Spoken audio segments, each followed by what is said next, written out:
Morning student class 7th। आज हम आपका सब्जेक्ट हिंदी पढ़ेंगे और ये हिंदी का हमारा पार्ट नंबर 7 है, गौशाला। इसमें हम किसके बारे में पढ़ रहे थे? इसमें एक अक्कल नाम का व्यक्ति है जिसको हर कार्य करना आता है। उसके साथ ही एक रामफल नाम का काका है जो बहुत ही धनी और कंजूस है। तो क्या करते हैं, बारिश के समय वो अक्कल के घर आते हैं अपने घर ले जाने के लिए, क्योंकि रामफल के जो रसोई का जो होकल होता है वो टूट जाता है और इससे पूरा घर पानी पानी हो जाता है। तो रामफल उसके साथ जाने के लिए अक्कल रामफल के साथ जाने के लिए मना करता है, फिर भी रामफल उसको अपने साथ ले जाने के लिए मना लेता है। और जो अक्कल नाम का व्यक्ति होता है उसे हर कार्य करने आते हैं। वो बहुत ही लंबा और हट्टा कट्टा व्यक्ति है जिसे खेत जोतना, मकान बनाना, हर तरीके का कार्य आता है। आगे का चैप्टर हम स्टार्ट करते हैं। उसके 2 बेटे और 1 बेटी थी। जो अक्कल था उसका 2 बेटा और 2 बेटी थी। बेटों का लालन पालन उसके औकात से ज़्यादा अच्छे ढंग से किया और बेटी को तो उसने इस शान से रखता था कि गांव की बबुआ ही मन चिढ़ती। उसने अपने बच्चों को बहुत अच्छे से पाला पोसा था और जो अपनी बेटी को वो इतने शान से रखते थे, जो गांव की बबुआ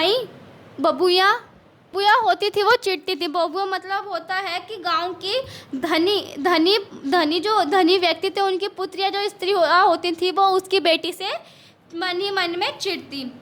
अक्कल की उदारता की चर्चा होती। गांव में सभी साधु संत आते तो उनकी सेवा अक्कल जरूर करता था। वह काम करने में सक्षम था। उसकी आमदनी साधारण मजदूरों से ज़्यादा तो थी और एक गाय भी पाल रखी थी। 2-3 बकरियां थी, इसमें ही काफ़ी पैसे आते। अक्कल जो था उसकी मजदूरी बहुत थी, लेकिन उसने फिर भी एक गाय पाल रखी थी। और कोई भी उनके गांव में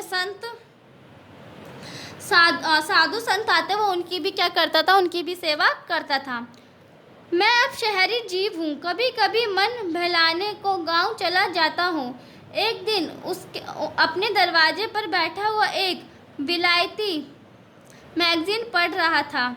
एक छोटी सी रूप कथा थी। मैं सोचता, उफ, ये विदेशी कलाकार कैसे जीवंत तस्वीर खींचते हैं। कलम है या रंगीन कूची। सलाम बबुआ। आंखें ना उठी।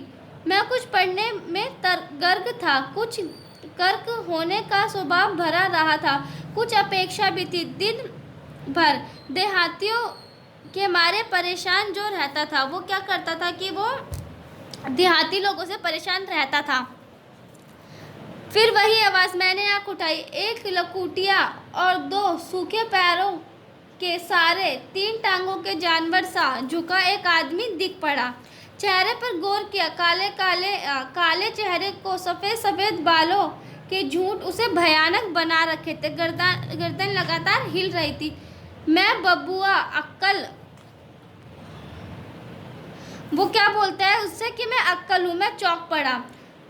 क्या वही अक्कल जो ऐसा हो गया? बेचारा अक्कल अब भीख मांगता था। जो अक्कल था वो क्या करता था, अब भीख मांगता था। जिसने गांव भर को घर दिया अब वही बेघर बार है। मतलब कि अब जो अक्कल ने जिसने पूरे गांव को घर दिया अब उसका कोई घर बार नहीं है। एक बच्चा जाता रहा। बेटी शादी होते हुए अपनी ससुराल चली गई। बेटियां तो पराई होती हैं। उनकी प्यारी पत्नी भदुनी भी चल बसी। उनकी जो पत्नी थी वो मर गई और जो उसकी बेटी थी वो ससुराल चली गई। कोई काम धाम उससे बन पड़ता नहीं। इतनी कमाई तो कभी नहीं हुई कि वह इतना संग्रह कर पाता। बुरे दिनों को सुख चैन से काटता, सिवाय भीख के अब दूसरा कोई चारा नहीं था, कि उसकी इतनी इनकम नहीं थी कि वो जोड़ सके। तो अब वो बुढ़ापे में क्या करता, भीख ही मांगता और उसके पास कोई चारा नहीं था। और भीख भी क्या सदा मिलती। भूख प्यास का मारा अक्कल हड्डियों का ढांचा बन रहा है। जो इतना लंबा हट्टा काटा था, जब उसे भरपूर खाना नहीं मिलता था तो वो क्या हो गया, एकदम हड्डियों का ढांचा बन गया। मैं तुमसे भीख नहीं लेने आया, एक नालिश करने आया हूँ। वो क्या बोल रहा है कि मैं यहाँ तुमसे भीख मांगने नहीं आया हूँ, तुम्हें इंसाफ करो, नहीं तो रामफल बाबू के मुकाबले कौन मुंह खोले। वो क्या बोल रहा है उससे, लेखक से आके, कि मतलब कि तुम इंसाफ करोगे, रामफल काका के आगे बाबू के सामने कौन मुंह खोले। अक्कल ने कथा सुनाई। किसी तरह जिंदगी की उठान के समय अपनी पूरी शक्ति में रामफल बाबू की मजदूरी की। तरह उनकी कितनी ही पड़ती ज़मीनों को हरा भरा खेत बना डाला। वो क्या बोल रहा है कि उसने रामफल बाबू की जो ज़मीनें थी, जो बंजर ज़मीन थी, उस पर भी उसने मेहनत करके खेती करी और उसको हरा भरा बना दिया। किस तरह उसने उनके पशु धन की वृद्धि की, किस तरह उसने उनके मकान बनाए, जिस तरह पड़ोस के बड़े बड़े लोगों को इच्छा होती थी, लेकिन और बातें जान जुकमा में अक्कल के साथ महान अन्याय किया था। जाड़े के दिन ना घर ना कपड़ा।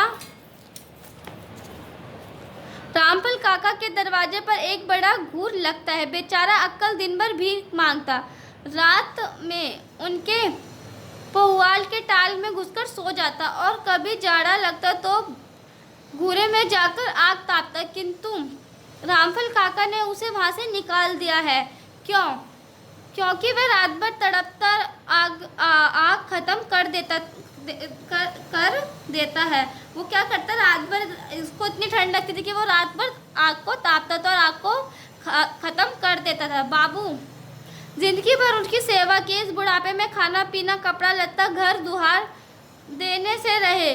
क्या घर की आग भी मुझे महरूम नहीं की जानी चाहिए। वो क्या बोल रहा है कि मैंने उसके लिए इतना करा, चलो कपड़ा लत्ता देने की तो दूर की बात है, वो मुझे घर की आग भी नहीं देते। यह थी उसकी दलील। मैं क्या जवाब देता। मेरी आंखों में बचपन की बरसात वाला वह दृश्य नाच उठा। आंखों की बरसात ने शायद उत्तर देना चाहा। लेखक को क्या हुआ, लेखक को वो बरसात वाले दिन याद आ गई। शहर में गौशाला का उत्सव था। मैं उसमें शामिल होकर अपने गांव की ओर जा रहा था। मुझे खुशी रही थी कि गौशाला के संबंध में मेरे गांव की चर्चा हुई थी। रामफल काका ने 2 गाड़ी पुआल गौशाला के लिए दिए थे। गौशाला के मंत्री ने इसका उल्लेख किया था। क्या था, रामफल जो काका थे उन्होंने 2 गाड़ी पुआल गाय के लिए दी थी। तभी उन्हें क्या होता है, उस बात की बहुत खुशी होती है कि उनके गांव की बहुत ज़्यादा प्रशंसा हुई है। गौशाला बूढ़ी अपाहिज गायों बैलों की रक्षा के लिए कितना सुंदर प्रबंध, ऐसा होना भी चाहिए। मतलब कि गौशाला क्या होती है, जहाँ पे बूढ़ी या अपाहिज गायों को रखा जाता है, उनको खाना खिलाया जाता है, उनकी मदद की जाती है। गायों को रखने वाली जगह को क्या कहा जाता है, गौशाला कहा जाता है।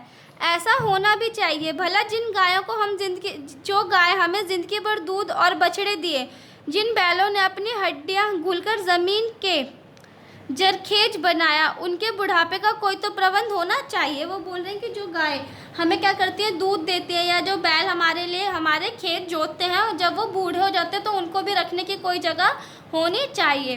गौशाला मनुष्यता का सुंदर प्रतीक क्या है। गौशाला जो है मनुष्य की जो मनुष्यता होती है, मतलब कि जो हमारी ह्यूमैनिटी है या जो हमारी मानवता है, उसका एक सुंदर प्रतीक है। यूं ही साइकिल सरकरा सोचता चल रहा था कि रास्ते में झुके एक आदमी की सूरत दिखाई पड़ी। यह तो अक्कल है। कहाँ चले अक्कल। जो लेखक थे वो साइकिल पे कहीं जा रहे थे तो उन्होंने एक बूढ़े आदमी को देखा और क्या कहा कि ये तो अक्कल है, और पूछा कि अक्कल तुम कहाँ जा रहे हो। गांव में अब गुजारा नहीं होता बबुआ, जा रहा हूँ, कहीं मांग कर खाऊंगा और राम नाम लेता। अक्कल अपने गांव को सदा के लिए छोड़कर जा रहा था। कहाँ जा, कहीं भी उसका पेट के हक्कड़ के लिए मुट्ठी भर अन्न और शरीर के लिए 3 हीन जमीन मिल जाए। वो क्या बोल रहा है कि तुम कहाँ जाओगे। वो बोल रहा है कि मैं कहीं भी जाऊँगा जहाँ भी मुझे खाने के लिए अन्न और पहनने के लिए कपड़ा मिलेगा। मनुष्य ने बूढ़े पशुओं के लिए गौशाला बनवाई, किंतु बूढ़े मनुष्य के लिए रामफल काका को बूढ़ी गायों से इतनी मोहब्बत, और उस बूढ़े आदमी के लिए जिसका ये बोल अपने मन में इन्होंने क्वेश्चन करा कि जो रामफल काका है उन्हें बूढ़ी गायों के लिए तो इतनी प्रेम है, लेकिन बूढ़े व्यक्तियों के लिए नहीं। इसी प्रकार जैसे हमें जिस प्रकार से हम गायों के लिए या फिर पशु पक्षियों के लिए दान करते हैं या फिर उनकी मदद करते हैं, उसी प्रकार हमें बूढ़े व्यक्ति या बूढ़े इंसानों की भी मदद करनी चाहिए, जिनका कोई भी सहारा नहीं होता, हमें उनकी भी हेल्प करनी चाहिए। तो स्टूडेंट, ये था हमारा चैप्टर गौशाला, जो आपका 2 वीडियो में ख़त्म होता है। इसमें हमें पता चला कि गौशाला क्या होती है, जहाँ पर बूढ़ी गायों को या सभी प्रकार की गायों को रखा जाता है।